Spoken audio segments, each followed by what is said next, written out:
दोस्तों बहुत बहुत स्वागत है आप सभी का एक बार फिर से। जी हां दोस्तों, आज पूरे दिन की कई महत्वपूर्ण और बड़ी खबरें निकलकर आ रही है। जानेंगे सभी खबरों को विस्तार से। तो दोस्तों, खबरों में आगे बढ़ने से पहले वीडियो को एक प्यारा सा लाइक जरूर कर दे और ताजा खबरों को जानने के लिए चैनल को सब्सक्राइब कर दे। तो देखते हैं पहली बड़ी खबर क्या निकल कर आई है। रामदेव की कोरोनिल लॉन्च पर मौजूद थे स्वास्थ्य मंत्री हर्षवर्धन। आईएम ने पूछा ये कितना नैतिक है। नई दिल्ली, योग गुरु बाबा रामदेव की पतंजलि आयुर्वेदिक ने कहा कि कोविड-19 के इलाज में सहायक दवा के रूप में उसके कोरोनिल टैबलेट कोरोनिल को आयुष मंत्रालय से प्रमाण पत्र मिला है। कंपनी इस टैबलेट को प्रमाण पत्र विश्व स्वास्थ्य संगठन की प्रमाणन योजना के तहत मिला है। पतंजलि ने केंद्रीय स्वास्थ्य मंत्री डॉक्टर हर्षवर्धन और परिवहन मंत्री नितिन गडकरी की मौजूदगी में कोरोनिल के लिए आयुष मंत्रालय ने प्रमाण पत्र मिलने की घोषणा की थी, जिसके बाद एक नया विवाद शुरू हो गया। इंडियन मेडिकल एसोसिएशन आईएम ने इसकी निंदा की है। आईएम ने सवाल उठाया कि स्वास्थ्य मंत्री गलत तरीके से गढ़े हुए अवैज्ञानिक उत्पाद को देश के सामने कैसे बढ़ावा दे सकते हैं। बाबा रामदेव द्वारा कोरोनिल लॉन्च के बाद ने कहा, ट्वीट स्पष्ट किया कि संगठन के कोविड-19 के उपचार या रोकथाम के लिए किसी भी पारंपरिक दवा की समीक्षा या उसे प्रमाणित नहीं किया है। आईएम ने कहा कि स्वास्थ्य मंत्री जो खुद एक डॉक्टर की है मौजूदगी लॉन्च की गई एक दवा के लिए हु प्रमाणन को लेकर बोला गया झूठ चौंकाने वाला। आईएम ने एक बयान जारी करते हुए कहा कि स्वास्थ्य मंत्री को देश को इसका जवाब देना चाहिए। अगली खबर में आते हैं। आज संयुक्त किसान मोर्चा की बैठक में तय होगी आंदोलन की अगली रणनीति। किसान आंदोलन की आगे की रणनीति तय करने के लिए शनिवार को कुंडली बॉर्डर पर पंजाब के 32 संगठनों की बैठक हुई। अब रविवार को संयुक्त किसान मोर्चा बैठक होगी, जिसके बाद आंदोलन की आगे की रणनीति का एक ऐलान होगा।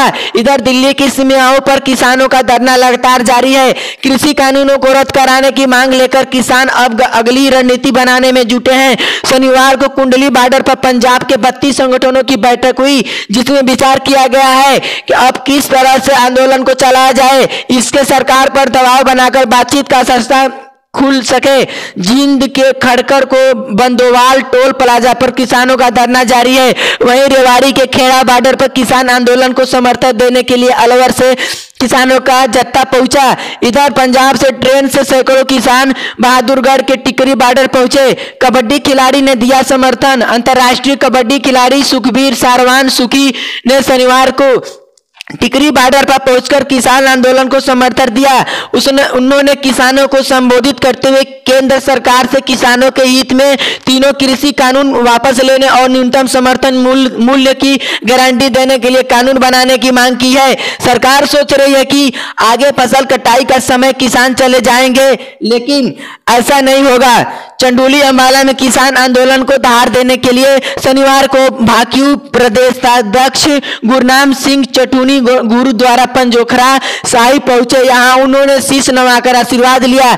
इसके बाद चटूनी सरकार पर जमकर बरसे। उन्होंने कहा कि सरकार सोच रही है कि आगे फसल का समय है, शायद किसान चले जाएंगे। सरकार की यह सोच ठीक भी है, लेकिन ऐसा नहीं होगा। इसके लिए भी हम रणनीति बना रहे हैं। जो धरने पर होंगे या जिनके ट्रैक्टर मौके पर उनके काम पिछले गांव वाले सभी मिलकर संभालेंगे। उन्होंने कहा कि किसान आंदोलन अब तक पटरी पर, लेकिन आभास हो रहा है कि आंदोलन अब लंबा चलाना पड़ेगा। लंबा आंदोलन चलाने के लिए लोगों को इस तरह से तैयार कर रहे हैं कि हर गांव से एक सिस्टम बना ले। यहां तय कर ले कि हमारे इतने आदमी स्थायी तौर पर आंदोलन में रहेंगे, उनमें से कुछ रहेंगे और अगले चले जाएंगे, फिर से दूसरे आ जाएंगे। इस तरह हर गांव की हाजिरी सुनिश्चित होगी और जोश भी बना हो रहेगा। हफ्ते के अनुसार या 4 दिन के अनुसार वह वहां रहेंगे। फसल कटाई के साथ आंदोलन जारी रखने की रूपरेखा तैयार की है। शनिवार को धरना स्थलों पर फसल कटाई के साथ साथ आंदोलन जारी रखने की रूपरेखा तैयारी की गई है। जीटी रोड स्थित बस्तारा टोल प्लाजा और जींद रोड स्थित टोल प्लाजा पर शनिवार को किसानों के धरने की जारी रही है। बस्तारा टोल पर किसान भूख हड़ताल पर बैठे आंदोलनकारियों ने गेहूं कटाई के सीजन के दौरान आंदोलन को जारी रखने की रणनीति पर काम शुरू दिया। गांव-गांव कमेटियां बनाने का बातचीत चल रही है। किसानों का कहना है कि वह आंदोलन कमजोर नहीं पड़ने देंगे। वहीं असम कस्बे में युवाओं को शाम को 1 घंटा मौन धारण करना जारी रहा।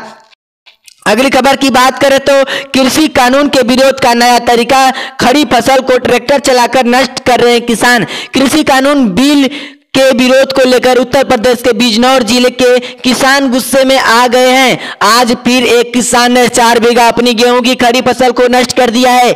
इस किसान को कहना है कि कल कुलचाने गांव के किसान सोहित ने अपनी गेहूं की खड़ी फसल को नष्ट कर दिया था। उसी वक्त मैंने भी अपनी फसल नष्ट करने का ऐलान कर दिया था। किसान बहुत गुस्से में है और आगे अपनी खड़ी फसल में आग लगाने की बात भी कर रहा है। किसान ने 4 बीघा जमीन में लहलाती फसल को ट्रैक्टर के जरिए नष्ट करके वीडियो सोशल मीडिया पर पोस्ट की है।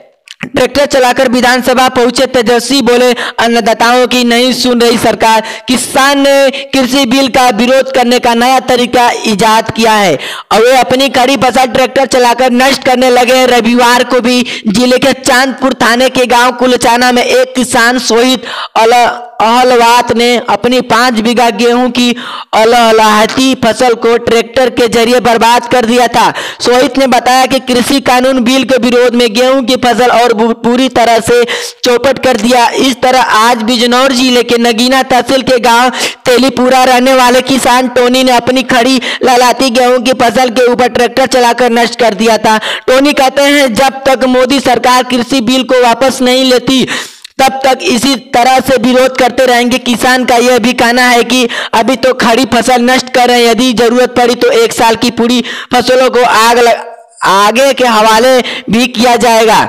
पश्चिमी यूपी के शामली खाप चौधरियों ने मिलकर पहुंचे बीजेपी नेताओं के गांव वाले ने भगाया।